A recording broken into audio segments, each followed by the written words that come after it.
Welcome to ANN TV. ముందుగా headlines చూద్దాం.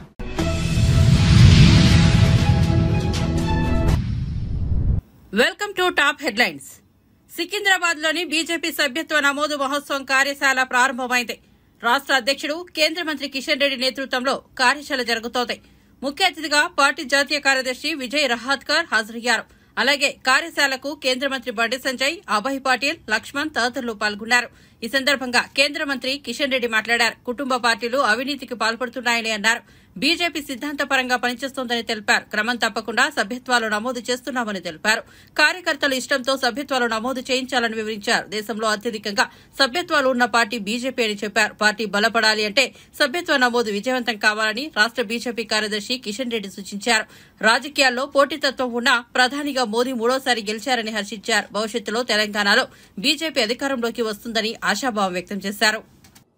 Schedule ప్రకారము పార్టీ యొక్క సంస్థాగత వ్యవస్థను నిర్మాణం చేసుకున్నటువంటి ఏకైక పార్టీ ఈరోజు భారతీయ జనతా పార్టీ.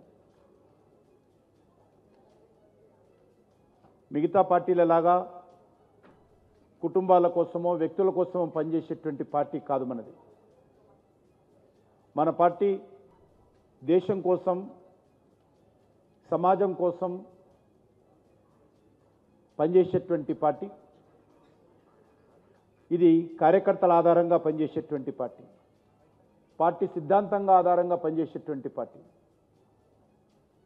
ఈరోజు మనము దేశంలో చూస్తూ ఉన్నాం. ఈరోజు వ్యక్తుల ఆధారంగా పనిచేస్తున్నటువంటి పార్టీలు, ప్రాంతీయ పార్టీలు ఏ రకంగా ఉన్నాయో మనం చూస్తూ ఉన్నాం. ఇష్టారాజ్యంగా కుటుంబాల చుట్టూ తిప్పుకుంటూ, పెద్ద ఎత్తున అవినీతికి పాల్పడుతూ, దేశ రాజకీయాల్లో ఈరోజు వ్యక్తుల పేరుతో చలామణి కావడం కోసం చూస్తున్నటువంటి నేపథ్యంలో మన పార్టీ అంతకుముందు జనసంఘ్ కానీ 80 నుంచి భారతీయ జనతా పార్టీ ప్రారంభించిన తర్వాత కానీ ఒక పద్ధతి ప్రకారము, పార్టీ నియమావళి ప్రకారము సభ్యత్వ సేకరణ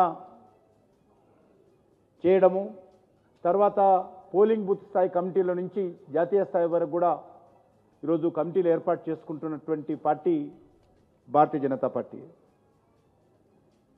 భారతీయ Janata Party cadre base party. Bharatiya Janata Party సిద్ధాంతం ఆధారంగా పనిచేసేటువంటి పార్టీ. భారతీయ జనతా పార్టీ ఈరోజు మాస్ పార్టీగా కూడా ఈరోజు మనం ఎమర్జ్ అయ్యాం. ఈ రకంగా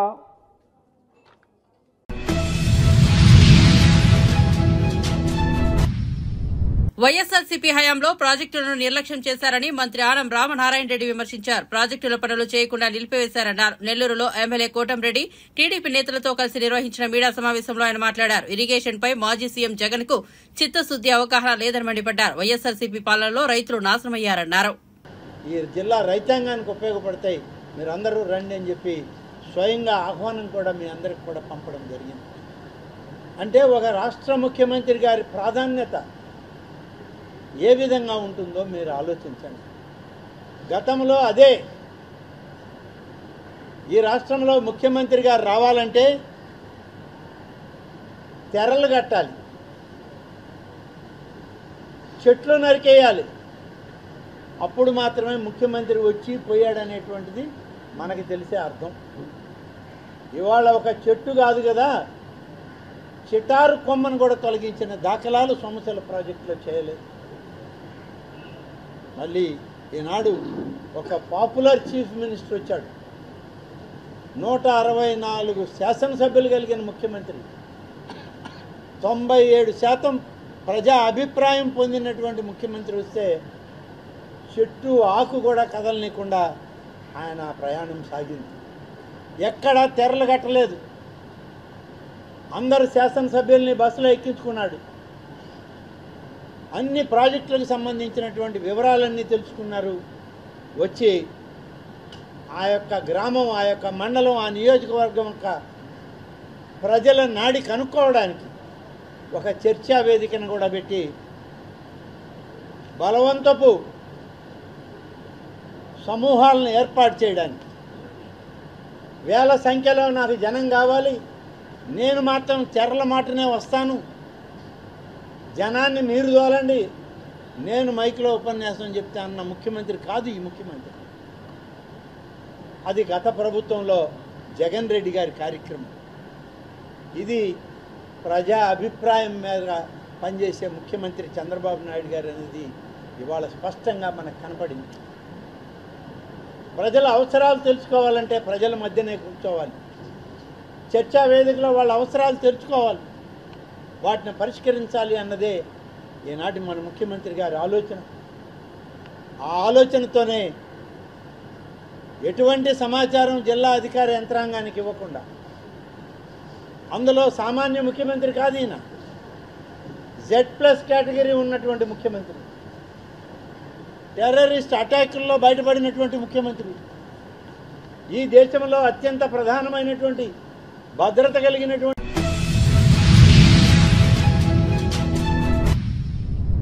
ఏపీలో శాంతి భద్రతల పర్యవేక్షణకు గాను పోలీస్ వ్యవస్థ ప్రక్షాళనకు శ్రీకారం చుడుతున్నామని హోంమంత్రి వంగలపూడి అనిత వెల్లడించారు.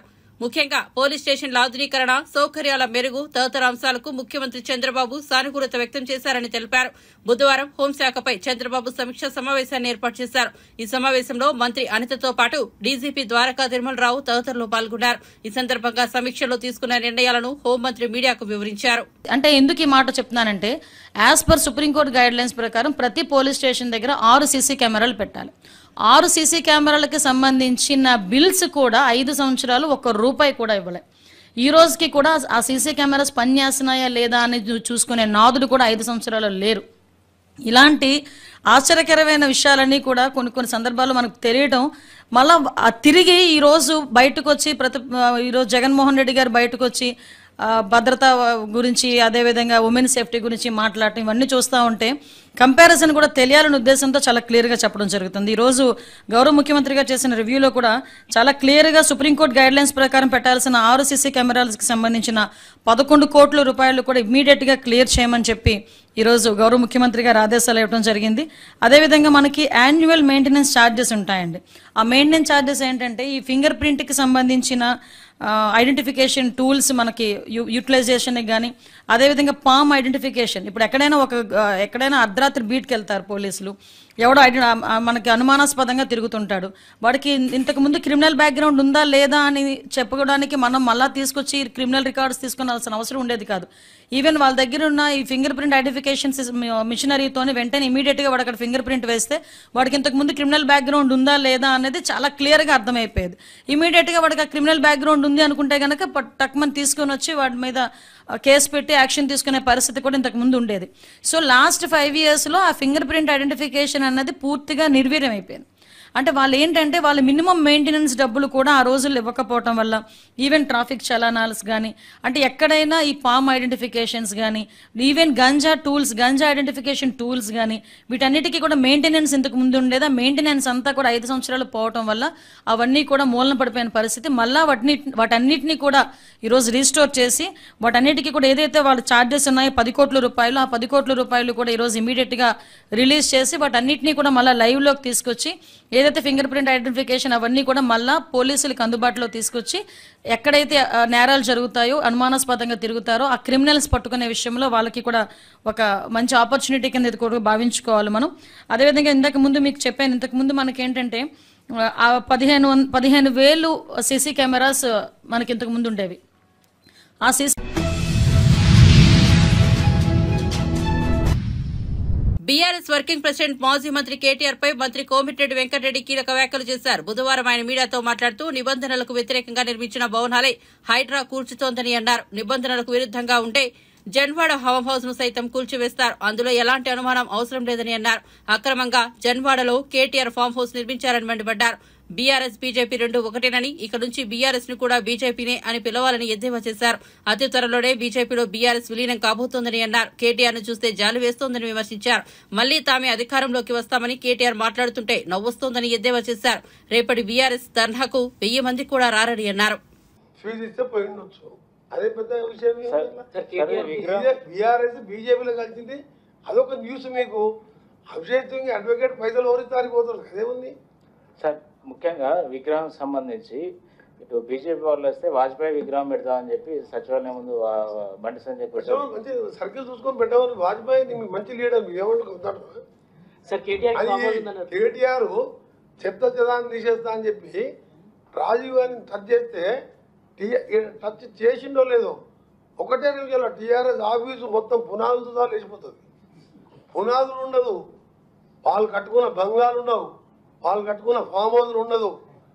దేశం కోసం చనిపోయిన మాజీ ప్రధానమంత్రి, 18 సంవత్సరాలు ఓటు హక్కు కల్పించిన మహనీయుడు, ఆ మహిళలకు 50% రిజర్వేషన్ కల్పించిన ఆలోచన పరుడు. ఏమైనా బుద్ధుందా ఆయనకు?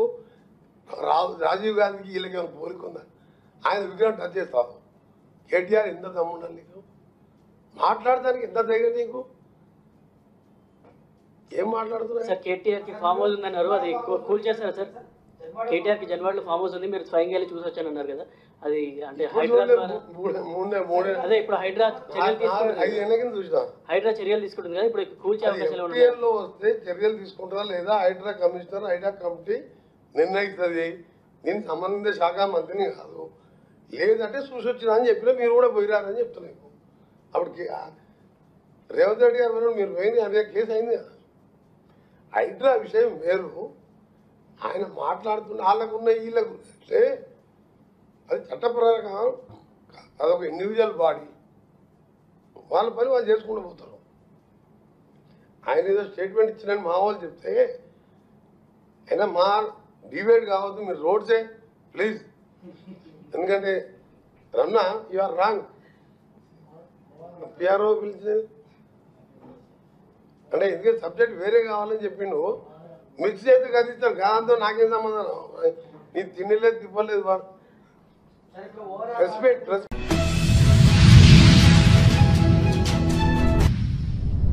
అక్రమ నిర్మాణాలపై తెలంగాణ ప్రభుత్వం చర్యలు తీసుకుంటే తనకు ఎలాంటి ఇబ్బంది లేదని బీఆర్ఎస్ కార్యనిర్వాహక అధ్యక్షుడు కేటీఆర్ అన్నారు.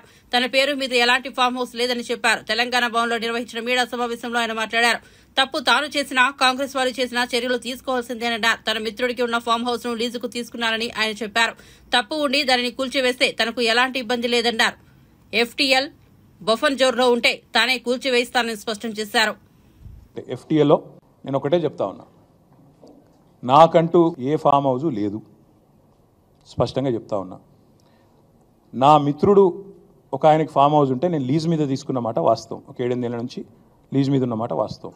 ఒకవేళ అది ఎఫ్టీఎల్లోనో బఫర్లోనో ఉంటే నా మిత్రుడికి నేను చెప్తా, దగ్గర ఉండి అవసరమైతే నేను కూడా పోయి, ఎందుకంటే నేను లీజ్ మీద ఉన్నా కాబట్టి అక్కడే ఉండి నేను దగ్గరుండి కూలగొట్టించి వస్తా.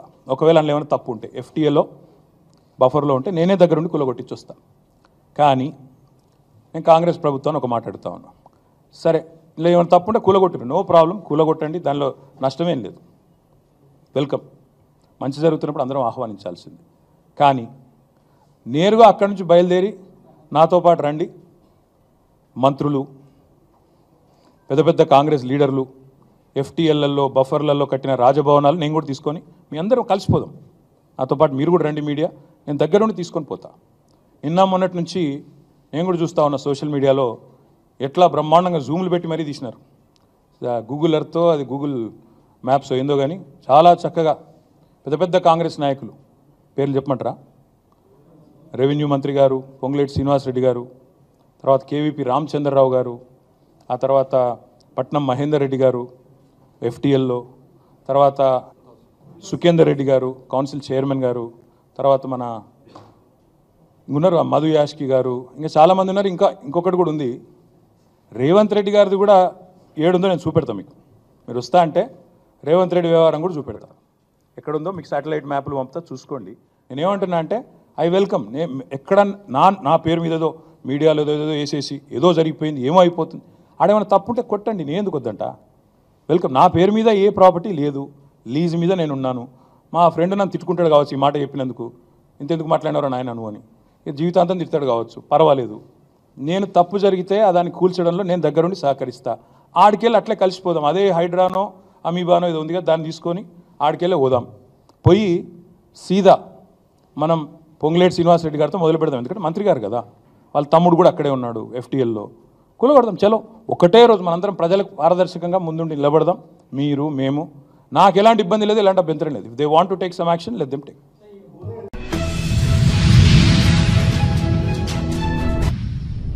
అమలాపురం మాజీ ఎంపీ జీవి హర్షకుమార్ పై ఎంఆర్పీఎస్ వ్యవస్థాపకుడు మందకృష్ణ మాదిగ ఫైర్ అయ్యారు. ఎస్సీ వర్గీకరణకు అనుకూలంగా సుప్రీంకోర్టు ఇచ్చిన తీర్పును తప్పుపడుతున్న హర్షకుమార్ తన రాజకీయ అవసరాల కోసమే కులాన్ని వాడుకున్నారని, జాతి కోసం చేసిందేమీ లేదని విమర్శించారు. బుధవారం సోమాజిగూడ ప్రెస్ క్లబ్ లో ఆయన మీడియాతో మాట్లాడుతూ ఎస్సీ వర్గీకరణకు మోకాలు అడ్డిందే హర్షకుమార్, అలాంటి వ్యక్తి టీడీపీలో ఎందుకు చేరారు? హర్షకుమార్ సమాధానం చెప్పాలి. వర్గీకరణపైన భిన్నాభిప్రాయాలు వ్యక్తం చేస్తున్న వారి మీద నేను మాట్లాడను. పార్లమెంట్లో బిల్లు అనుకూలంగా ఉన్నప్పుడు రాష్ట్రాల మీద నెపం వేసిండు. ఇవాళ రాష్ట్రాలకు ఆ అధికారం ఉందని సుప్రీంకోర్టు చెప్పగానే మళ్లీ పార్లమెంట్ ప్రస్తావన తీసుకొస్తున్నారని మందకృష్ణ మాదిగ అన్నారు. కలిసి అన్ని పార్టీలు లెక్కలు ఇచ్చాం కదా, మెజారిటీ ఉన్నది కదా అప్పటికి. మరి బిల్లు పెట్టద్దని చెప్పి అడ్డం పడ్డదేమోను ఈయనే కదా. మరి ఇప్పుడు పార్లమెంటు గురించి మాట్లాడుతున్న మీరు, పార్లమెంట్లో బిల్లు పెట్టే సమయం వచ్చినప్పుడు మీరు అడ్డం పడ్డది మీరే కదా. ఇప్పుడు ఎందుకు మాట్లాడతారు? సేమ్ టైం అప్పుడు సుప్రీంకోర్టులో ఈ అంశం లేదు కాబట్టి పార్లమెంట్లో బిల్లు గురించి చర్చ వచ్చింది, మీరే అడ్డుకున్నారు. ఇప్పుడు సుప్రీంకోర్టు అత్యున్నత ధర్మాసనం ఏం చెప్పింది? ఇది పార్లమెంట్లో 341కి సంబంధించిన అంశమేం కాదు, ఇది స్టేట్కి పవర్ ఉన్నది కాబట్టి చేసుకోమని చెప్పేసింది. ఇప్పుడు మళ్ళీ పార్లమెంట్ అంటే ఏంది? మళ్ళీ పార్లమెంట్లో బిల్లు పెట్టే అంశం వచ్చినప్పుడు పార్లమెంట్లో బిల్లు కాకుండా అడ్డుకున్నది మీరే. ఇప్పుడు పార్లమెంటుకు సంబంధం లేదు, స్టేట్కి పవర్ ఉన్నదని అంటున్నప్పుడు పార్లమెంట్లో పరిష్కారం కావాలంటున్నది మీరే. పార్లమెంట్లో పరిష్కారం అంటే వర్గీకరణ సపోర్ట్ చేస్తుండే అది చెప్పండి. వర్గీకరణ సమస్య పరిష్కారానికి మీరు అంగీకరిస్తుండా లేదా? పార్లమెంటా కోర్టా పక్కకు పెట్టు, మీరు వర్గీకరణకు అనుకూలమా వ్యతిరేకంగా చెప్పండి. అనుకూలమైతే ఎట్లయితే పరిష్కారమే కదా ఇప్పుడు జరిగింది. అనుకూలమైతే ఎట్లయితే పరిష్కారమే కదా జరిగింది. మీరు అనుకూలం కాదు కాబట్టి కదా ఇప్పుడు అడ్డం పడ్డది. ఇప్పుడు ఎందుకు మాట్లాడుతున్నారు నీతులు? వాళ్ళ కులంలోనే లేదు, వాళ్ళకు అది లేదు. వాళ్ళ కులంలో ఉంటే నాకు తెలుసు. ఇప్పుడు నువ్వు చెప్పిన పేరు గల వ్యక్తులే కాదు, ఆ మాల కులంలో 10 మంది లీడర్ల పేరు చెప్పండి. ఆ లీడర్ల కంటే నా మాల సమాజం నన్నే గౌరవిస్తారు. ఎందుకు? ఒక అంశం పట్టుకుంటే దాని మీద కట్టుబడి ఉన్నాడు అని చెప్పి.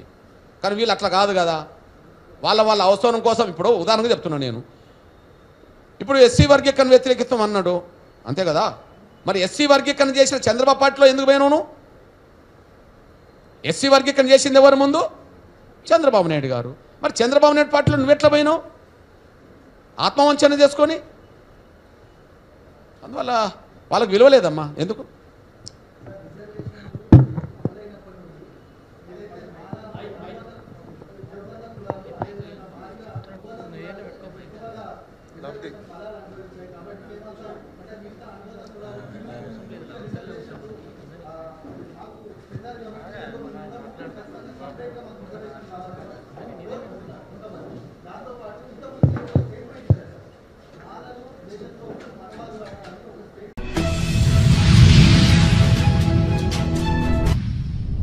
జన్వాడ ఫామ్ హౌస్ పై కేటీఆర్ చేసిన వ్యాఖ్యలకు TPCC working president MLC Mahesh Kumar Goud counter ఇచ్చారు.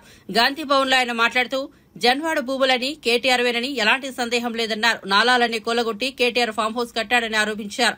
కేటీఆర్ కు పౌరుషం ఉంటే ఫామ్ హౌస్ ని కూలగొట్టాలి, అప్పుడు మేము హర్షిస్తామన్నారు. ఆ రోజు డ్రోన్ తిరుగుతుంటే కేటీఆర్ కు అక్కడ ఏం పని అని ప్రశ్నించారు. చట్టానికి ఎవరు అతిథులు గారు, ఎవరు చుట్టాలు గారు. మీరు 10 ఏళ్ళు ముఖ్యమంత్రిగా మీ నాయన, మంత్రిగా మీరు యథేచ్ఛగా ప్రభుత్వ భూముల్ని విధ్వంసంగా ధ్వంసం చేసి ఆక్రమించుకున్నటువంటి సందర్భాలు కోకోలోలు. అది ముఖ్యమంత్రి నుంచి మొదలుకొని కింది స్థాయి కార్పొరేటర్ల వరకు. ఇవాళ మా నిజామాబాద్ పట్టణంలో కూడా దాడులు జరుగుతూ ఉన్నాయి. ఎవరు అంతా దోషులు చేస్తున్నా అంతా ఆ రోజు ఉన్నటువంటి టీఆర్ఎస్ కార్పొరేటర్లు యథేచ్ఛగా ప్రభుత్వ భూముల్ని ఆక్రమించుకోవడం, పట్టాల్లో పేర్లు మార్చుకోవడం, ప్రైవేట్ పరం చేయడం. నేను అనిపిస్తే అప్పుడప్పుడు కేసీఆర్ గారు ముఖ్యమంత్రి అయిందే ఆయనకు ముందు నుంచి కూడా ఈ భూముల మీద దృష్టి కన్ను ఉండింది. కొన్ని లక్షల ఎకరాలు హైదరాబాద్ చుట్టూ ప్రాంతంలో ఆనా నిజాం ప్రభుత్వ అవసరాలకు ఉంచిపోయినటువంటి కొన్ని లక్షల ఎకరాల భూమి మీద కన్నుబడింది. కాబట్టే ఉద్యమదార ముఖ్యమంత్రి ఆ భూములు కాజేసే కుట్రలో ఆయన ముఖ్యమంత్రి, ఆయన కొడుకులందరూ కూడా ఈ రకమైనటువంటి విధ్వంసానికి పాల్పడ్డారని మీకు లిఖితపూర్వం ఇస్తా ఉన్నాం. కేటీఆర్ చరిత్ర అంతా కూడా దీంట్లో ఉంది మొత్తం ఈ పేపర్లలో. ఎక్కడెక్కడ భూములు ఉన్నాయి, ఏ సర్వేంద్ర భూములు ఉన్నాయి, ఉండకూడని చోట ఎన్ని వందల ఎకరాలు ఉన్నాయి, కేటీఆర్ గారి కేటీఆర్ కుటుంబ సభ్యులకి సర్వే నెంబర్ ఆధారంగా మీకు మేము ముందు పెడతాం. ఇంకా ఇవాళ ప్రజల్ని మొబ్బెపెట్టే ప్రయత్నం చేస్తూ ఉన్నారు. ఎందుకంటే వారి చిట్టా వారి కుటుంబ సభ్యుల చిట్ట ఇంత ఎన్ని పేజీలు ఉంది. ప్రజల్ని తెలంగాణ ప్రజలు వివేకవంత ప్రజలు, కేటీఆర్ గారు పాపం ఇంకా అమాయకులు తెలంగాణ ప్రజలు నేను చెప్పింది నమ్ముతారు అనుకుంటా ఉన్నారు. మీరు చెప్పింది నమ్మకనే మిమ్మల్ని ఇంటికి పంపించినారు. వీళ్ళు 1, 2 కాదు, కొన్ని వేల ఎకరాలు ప్రభుత్వం యొక్క భూమి ప్రైవేటు పరంగా అయింది. దాంట్లో కేసీఆర్ కుటుంబ సభ్యులే కాకుండా ఆనాడు ఉన్నటువంటి మంత్రులు, శాసనసభ్యులు, శాసనమండలి సభ్యులు, ఆఖరి కార్పొరేటర్లు కూడా ఈ భూమి విధ్వంసానికి పాల్పడి ప్రభుత్వ భూముల్ని కాజేసిన సందర్భం. ఆనాడు ఈ ఫామ్ హౌస్ కూడా ఒక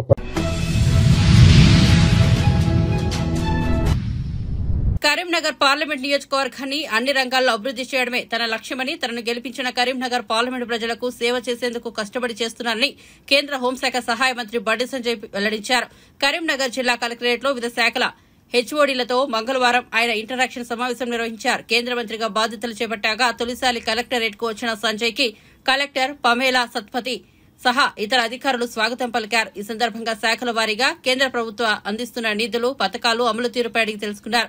కరీంనగర్ నుంచి హసన్పర్తి వరకు కొత్త రైల్వే లేన్ ఏర్పాటు కోసం ప్రయత్నిస్తున్నట్లు బండి సంజయ్ తెలిపారు.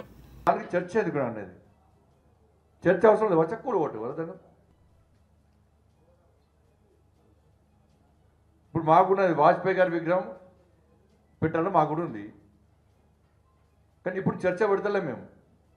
అసలు 3 విగ్రహాల మీద ప్రజాభిప్రాయం తీసుకోండి. మీరు వాజ్పేయి గారి విగ్రహం పెట్టుడా, రాజీవ్ గాంధీ విగ్రహం పెట్టుడా, ఇంకేమన్నా ఏదోటి.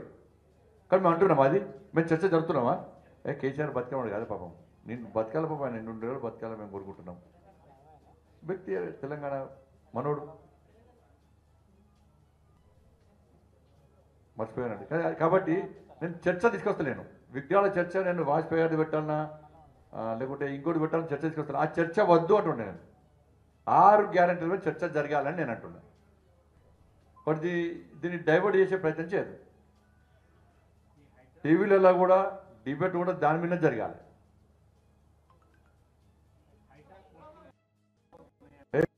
సగం మంది కాంగ్రెస్ వాళ్ళ ల్యాండ్స్ ఉన్నాయి దానిలో. ఇప్పుడు చిన్న చిన్న గుంటలు గజాల జాగున జోలికి పోతురు, కానీ 5 ఎకరాలు 10 ఎకరాలు పెద్ద ఆసాంల జోలికి మాత్రం పోతలేరు. దీని వెనుక తతంగం అంతా వేరే ఉన్నది, మళ్ళీ అంత కలెక్షనే.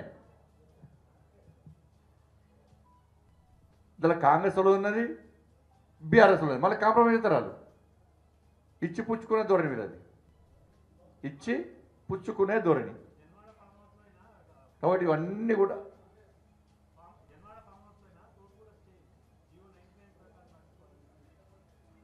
ఇవన్నీ కూడా కావాలనే ఇవి కలెక్షన్లు. ఇప్పుడు మహారాష్ట్రకి ఎన్నికలకు పైసలు కావాలి కాంగ్రెస్ వాళ్ళకు, హర్యానా ఎలక్షన్లకు పైసలు కావాలి, ఇక్కడి నుంచి పంపాలి కంపల్సరీ. కర్ణాటకలకు 2 రాష్ట్రాలు ఇచ్చిరాట పైసలు పంపని, తెలంగాణకు 2 రాష్ట్రాలు ఇచ్చిరాట, కానీ కంపల్సరీ పైసలు పంపాల్సి వస్తుంది. కానీ ఈ భూములు అమ్ముకోవాలి, కేసీఆర్ అంటే భూమి అమ్ముకోవాలి, వీళ్ళంటే భూములు అమ్ముకోవాలి.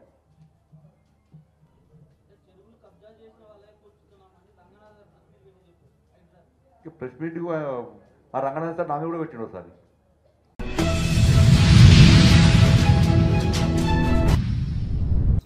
జగన్ సీఎంగా చేసిన మంచిని కూటమి ప్రభుత్వం చూడలేకపోతుందని మాజీ మంత్రి పేర్ని నాని అన్నారు.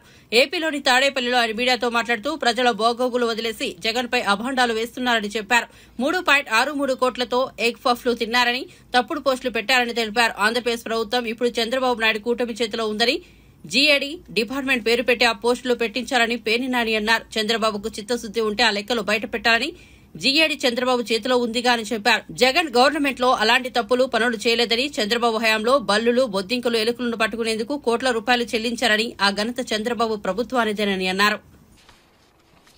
తప్పుడు వ్యక్తులతో తప్పుడు వార్తల్ని ప్రచారం చేయిస్తూ జగన్మోహన్ రెడ్డి గారి మీద విషం చిమ్మే కార్యక్రమం. ఏంటి అంటే జగన్మోహన్ రెడ్డి గారు ఆఫీసులో 5 ఏళ్లలో 3,62,56,700 రూపాయలు ఎగ్ బఫుల్ తినేశారు, ఎగ్ బఫుల్తో బిల్లు అని ఎక్కడ ఎవడో కింద ఏం పెట్టడం, ఇది ఎవడో కూడా కొన్ని పెట్టాలి కదా. జగన్మోహన్ రెడ్డి గారు 5 ఏళ్ళు సీఎంగా ఉన్నప్పుడు ముఖ్యమంత్రి కార్యాలయంలో ఏ డిపార్ట్మెంట్ వస్తుంది? జిఐడి డిపార్ట్మెంట్ వస్తుంది, అక్కడ ఉన్నటువంటి బాగోగులన్నీ కూడా. మరి వాళ్ళు జిఐడి చంద్రబాబు నాయుడు దగ్గర ఉంది కదా, కింద చంద్రబాబు నాయుడు పేరు రాసుకోవాలి, లేదా జిఐడి రాసుకోవాలి కదా. 3,62,00,000 రూపాయలతో అని ఈడెవడో పెడతాడు. వీళ్ళకి అంటే కింద తెలుగుదేశం పార్టీని దమ్ము లేదు, జిఐడి డిపార్ట్మెంట్ పేరు రాసుకునే దమ్ము కూడా వీళ్ళకి లేదు. ఈడెవడో పెడతాడు. 18 లక్షల పఫ్ఫులు తిన్నారు, రోజుకి 933 పఫ్ఫులు తిన్నారు, టోటల్గా 5 ఏళ్లలో 18 లక్షల పఫ్ఫులు తిన్నారండి. నేను తెలుగుదేశం పార్టీని దాని జాతీయ అధ్యక్షుడు నారా చంద్రబాబు నాయుడు, ఎవరైతే జిఏడి శాఖకి మంత్రిగా ఉన్నటువంటి ఆ మంత్రిత్వ శాఖను చూస్తున్నటువంటి చంద్రబాబు నాయుడు గారిని ఛాలెంజ్ చేస్తున్నా. మీ జీతగాళ్లతో ఇట్లాంటి తప్పుడు ప్రచారాలు చేసే కంటే కూడా మిమ్మల్ని ఛాలెంజ్ చేస్తున్నా. ఆ శాఖ మంత్రి కూడా మీరే కాబట్టి, ఎస్ మీ దగ్గర ఇదే నిజమైతే రండి బయట పెట్టండి. మీ పొద్దులు మీ దగ్గర ఉంటాయి కదా. 3 కోట్ల రూపాయలతో పఫ్ఫులు తిన్నారని చెప్పని జగన్మోహన్ రెడ్డి గారి సీఎం పేషీలో 5 ఏళ్లలో 3 కోట్ల రూపాయలు పఫ్ఫులు తిన్నారని మీరు బయట పెట్టండి. ఎగ్ పఫ్ఫులు తిన్నారు.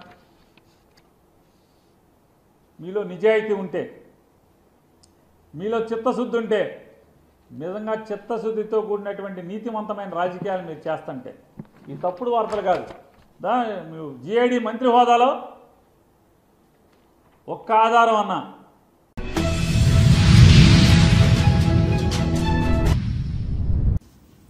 వెలిగొండ హెడ్ రెగ్యులేటర్ పనుల్లో అవినీతి జరిగింది. జగన్ ప్రభుత్వం రాగానే దాని పనులకు జగన్ కు అత్యంత సన్నిహితుడు అనుమానుడైన గుత్తేదారు నామినేషన్పై పొందారు. అంతకు ముందున్న గుత్తేదారును 60C కింద తొలగించారు. ఎన్నికల వరకు చేసినంత వరకు పనులు చేసి బిల్లులు తీసుకుని గుత్తేదారు చేరుకున్నారు. ఈ పనుల్లో నాణ్యత లేదన్న సమాచారం మాకొతే అక్రమాలకు పాల్పడిన జగన్ ప్రాజెక్టుల గురించి ఎలా మాట్లాడతారని జలవనరుల మంత్రి నిమ్మల రామానాయుడు నిలదీశారు. 5 ఏళ్లలో ఏం చేయని జగన్ 50 రోజుల టీడీపీ పాలనపై విమర్శలు చేయడం ఏంటని ప్రశ్నించారు. వెలగపూడిలో మంగళవారం ఆయన విలేకరులతో మాట్లాడారు. ఇవాళ జగన్మోహన్ రెడ్డి ఆంధ్రప్రదేశ్ రాష్ట్రంలో మిగిలిపోయినటువంటి పరిస్థితిని ముందుగా మీ ద్వారా తెలియజేసుకుంటూ, అందుకు ఏదైతే నిన్న వెలుగొండ గురించి ఏదైతే మాట్లాడుతూ ఉన్నారో, నేను అడుగుతూ ఉన్న జగన్మోహన్ రెడ్డిని సూటిగా ప్రశ్నిస్తూ ఉన్నా.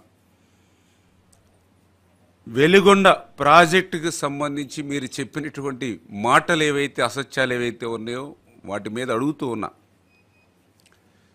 ఇప్పటికే మేము అధికారంలోకి వచ్చిన తర్వాత చూస్తూ ఉన్నాం, ఏదైతే మీ 5 సంవత్సరాల్లో మీరు చేసినటువంటి 14 లక్షల కోట్ల అప్పుల్ని మేము భరిస్తూ, ఇప్పుడు మీరు 5 సంవత్సరాల్లో చేసినటువంటి తప్పులను కూడా మేము భరించాలా అని చెప్పి జగన్మోహన్ రెడ్డిని అడుగుతూ ఉన్న సూటిగా సమాధానం చెప్పాలి. ఎందుకంటున్నానంటే, ఏదైతే ఈవేళ పోలవరం ప్రాజెక్టు దగ్గర నుంచి వెలుగొండ ప్రాజెక్టు వరకు ఆంధ్రప్రదేశ్ రాష్ట్రంలో ఉన్నటువంటి ప్రతి ప్రాజెక్టు, ప్రతి రిజర్వాయరు కూడా జగన్మోహన్ రెడ్డి యొక్క పాలన విధ్వంసానికి గురైనటువంటి పరిస్థితి ఏదైతే ఉందో దాన్ని కప్పిపుచ్చుతూ తన తప్పిదాలను ఇతరుల మీద నెట్టేసేటువంటి నీ విష ప్రయత్నాన్ని ఈరోజు ప్రశ్నిస్తూ ఉన్నాం పత్రికాముఖంగా. అందులో ప్రధానంగా ఏదైతే వెలుగొండ ప్రాజెక్టుకి సంబంధించి అడుగుతూ ఉన్నాం. ఏదైతే శ్రీశైలం బ్యాక్ వాటర్లో ఆ యొక్క వెలుగొండకు సంబంధించినటువంటి టన్నల్ హెడ్ రెగ్యులేటర్ ఏదైతే ఉందో, అంటే ఈ వెలుగొండక ప్రాజెక్టుకి ప్రాథమికంగా ఉన్నటువంటి టన్నల్ హెడ్ రెగ్యులేటర్ ఏదైతే ఉందో దానికి సంబంధించినటువంటి పనులే వింగ్స్ అండ్ రిటర్న్స్ ఏవైతే ఆ రెగ్యులేటర్ పనులు పూర్తి చేయకుండా నీళ్లు వదిలితే రేపు టన్నెల్కే ప్రమాదం వచ్చేటువంటి పరిస్థితి ఉండగా, మరి కనీసం ఆ యొక్క పరిజ్ఞానం కూడా లేకుండా వెలుగొండకి నీళ్లు వదలొచ్చు అనేటువంటి మాట ఒక మాజీ ముఖ్యమంత్రిగా నువ్వు చెప్తూ ఉంటే హాస్యాస్పదం కాదా అని చెప్పి ప్రశ్నిస్తూ ఉన్నా. ఏదైతే రెండవది మొదటి టన్నెల్కి సంబంధించి వెలిగొండకు సంబంధించి